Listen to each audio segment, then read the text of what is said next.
Hey guys, and welcome to another episode of Local Legends, brought to you by Hank's Guitar Shop and sponsored by Clearwater Entertainment. I've got my buddy Richard Olsen over here, better known as Beanie from the Bedroom, and he's going to be telling you a little bit about his music career and showing you some guitar stuff. So here we go. So I know you're a pretty big Hendrix fan, Richard, but I know you've also got some other guitar heroes that might be a little bit more unsung. So if you'd like to tell our audience a little bit about some of your influences, maybe? Well, I play a lot of Hendrix because my drummer was a huge Mitch Mitchell fan. And when we played, I had a band, Black and Blue, for 11 years. And when we played, it was half cover songs and half originals. And every time when I said to the band, what do you want to play, my drummer was like a Hendrix song. It was always Hendrix. So we did a lot of Hendrix, and then a couple of Rush and Neil Young and stuff like that. But it was, and then my original stuff. So that's why I do a lot of, and it just stuck with me. It changed my way of playing because when I started playing, it was in a classical position, and my thumb was here. When you play Hendrix, your thumb is up here. It's a wraparound, yeah. So now that I've got that sloppiness, I can't break it. It's a habit I can't break. So I try to hide it behind the neck, when I'm playing. Yeah. But other influences, my first probably was Richie Blackmore from Deep Purple in Rainbow. Rainbow, yeah. Nice guy. I got to meet him. He was pretty cool. And he lived down the road from me. Where I lived on Long Island, I had so many famous people around me, you couldn't go somewhere without running into someone. Yeah. And probably, I don't know, Eddie Van Halen, Gary Moore, Jeff Beck, I can go on and on. All the guitar guys, man, all the greats, all man, of them, right all there. of them. Gary Moore is like one of the guys, I watch him all the time. Ace Frehley, also, I was friends with his cousin.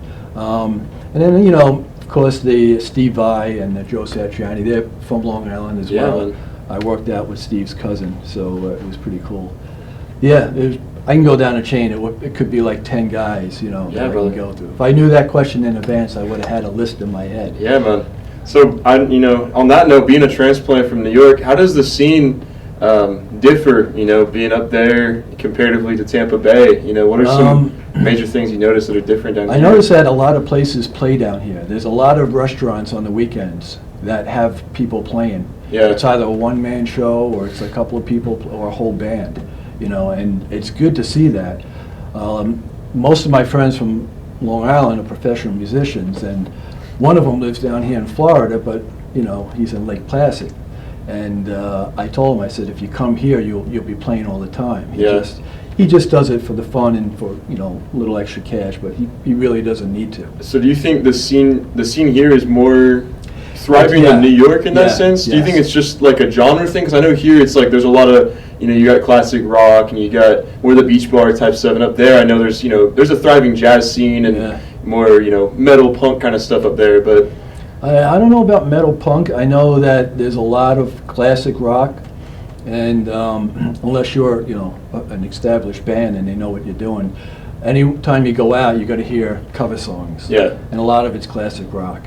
So that's why I geared towards playing classic rock most of the time when I'm not playing my own original stuff. Yeah. But down here it's a lot busier. It's a lot more work down here for like a musician. And all they have to do, they have to be good, and they have to go out, and they just have to say, hey, can I play? Just start by playing and just volunteering your time, hone your skills, and then when an audience is coming, you'll be getting called back to play and to get paid at the same time. That kind of segues right into my next question. I wanted to ask, do you have any kind of recommendations or tips, advice to anybody kind of new that's coming on the scene, either to picking up the guitar or to, taking it to the next level and getting out there and just going to the open mics and hitting gigs and stuff, Yeah, my advice coming here for the open mic every first Sunday, my advice for anyone that plays, or either they pick up a guitar as a child or they're retired and they want to grab something or somewhere in between, is just play every day, at least an hour or so. I play 1 to 3 hours a day when I'm home. And the best thing is just play at home, get it down, play that one song for an hour, just one song for an hour. It may drive someone crazy in the house, but do it. And then say, hey, what do you think of this song? If it's okay, record it. play it back and hear yourself. And then hear the mistakes, hear that, oh, I didn't know that chord, I better work on that and stuff like that. And then come here and play, because if you start right away going out to play, once you've been playing, practicing, putting your time in, you got to get used to a crowd. I think one of the big things that a lot of people don't realize is consistency rather than just, these huge marathon sessions where you're practicing for 8 hours. I think doing 20 minutes a day is so much better than just trying to hit it once a week and just, That's great for people that just start. It's great for beginners for the 20 minutes because their fingers aren't going to be calloused enough to play. They're going to get bored because they can't really play that good. They're starting out. But once you progress, well, I've been playing since I was 8 years old. I'm 64 now. Yeah. So, when I got my first guitar, I came home from school, and when my friends were coming over to play, I got to play my guitar first. Yeah. I got to play, I'll put on an album and I'll play to the album, I'll work it out, I'll figure the whole thing out. It becomes a routine, man. Yeah, it comes, and then the more you play, as you got to go, you got to just love playing it. If you don't love picking the guitar up, you got to have a guitar that you love. Yeah. It's got to look good, it's got to sound good, it's got to play good, and it's going to want you to, it's going to call to you and say, come and play me. And then the more you play it, the better you're going to get. And then playing in front of people, an audience, that's the other thing, because when I play with my band, I'm fearless. I don't have any. Well, first time I played at it was a bar, and I was in the bathroom shaking. Yeah. I was washing my face, washing my hands, breathing the whole bit, and then I went out. And as soon as I started playing, it was gone. By myself here at Frank's, Hank's, it's the only place where I play solo and I use my backing track because I don't have a band. I'm nervous to no end. Yeah. The last time I played here, I was calm. It's vulnerable, It is. I don't make eye contact like I used to. I don't speak to anyone like I used to. I'm either, my eyes are closed or I'm staring at the floor. Yeah, it's tricky, man. I've been in, front of thousands of people sometimes, and I still get the same amount of anxiety if there's 10 people in the room or 8,000, It doesn't matter. We played a car show that had about 500 people there. We played the beach all the time every year. We played car shows. We were hired for backyard barbecues and housewarming parties. And when I play with a room full of people, I'm good. Like, I like to wait until we have a good amount of people here on a Sunday. I'm fine. If I got 2 or 3 people staring at me, because I did that at a barbecue once, I had 3 people in front of me. My heart was pounding with my band, and I was going so. My drummer's like, "Were you going so fast?" I said, "Yeah, I've got 3 people staring at me. I can't I can't break out of that spell." Yeah, man. Kind of thing. But. Well, speaking of guitars you love, you said you got to have a connection with it. I've definitely seen you with the Washburn a few times, man. Why don't you tell me a little bit about it?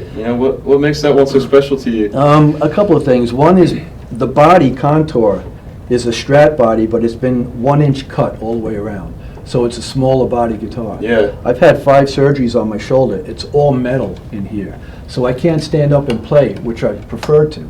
So I have to sit down, and I have to sit with my foot on the stool in a classical position for my arm to get here. Yeah. So because the body is smaller, I play this better than my other Strats, Fender Strat, Chauvel, so on and so forth. The other reason is that the Stevens cutaway. That's nice. I can get all the way down here, and I don't have a heel I'm hitting. The access is nice. The access is sweet, and I love guitars with ebony fingerboards. I like the sound. I like the feel. I don't have any drag or like you get it when you're playing like a maple neck or something, or rosewood that's dry. And what kind of pickups you got in there?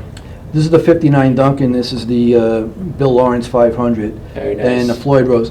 I tried so many times to get away from the Floyd Rose, but since the 80s when the Floyd Roses came out, I'm so hooked on the Floyd Rose. It stays in tune. I like to use it because I flutter. Yeah. I'll flutter like that, and I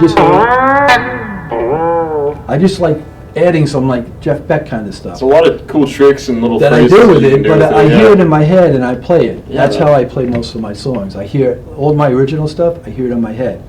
I turned into a station and I got the song, and I'm like, oh, this happened just recently, 3 o'clock in the morning. I hear this whole song in my head. I hear the music, the words.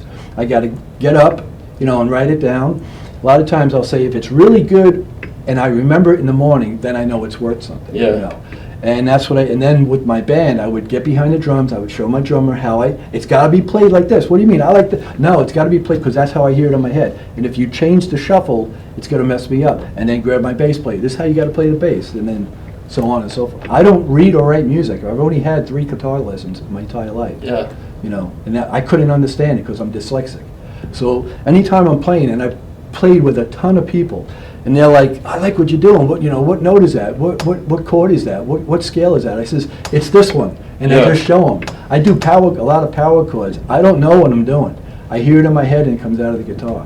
One of my songs starts like a classical thing that I'm going to play tomorrow. Yeah. And I don't even know where that came from. I just started playing. It came to me before I started the song, and I don't even know how I do it. If I look at what I'm doing, I mess it up. And then I was like, well, that sounds really good. I'll keep that in there. What am I doing? What chord am I in? I have no idea. I don't know. And I've said that to many people. Glad we got to hear a little bit about your songwriting process, man. I wasn't expecting to hear a little bit about that today. I got one more question for you. What is one pedal, one piece of gear on your board that you could not live without? You know, what do you need to have as a part of your sound every time that you play? I need to have my wah-wah. Your wah? My wah-wah is...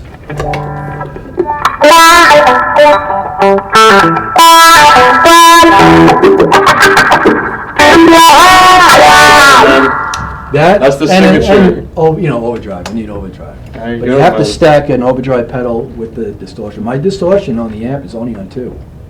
I don't go up on it. But yeah, the wah-wah is like my main effects pedal that I need all the time. Good deal, man. Richard, I appreciate you coming on the show today, brother. Thanks for coming out to Hank's Guitar Shop once again. And we'll be seeing you soon. I'm sure you'll be coming back to our open mic here. I'll be back tomorrow. I'll just leave all my gear here. Yeah. Open mic, just so you guys know, every first Sunday from 12 to 2. 12 to 2. Your face just turned red. We're going to have to cut that out, man. No, leave it in. It makes you human, you know? Y'all have a good one. Tune in next time for another episode of Local Legends.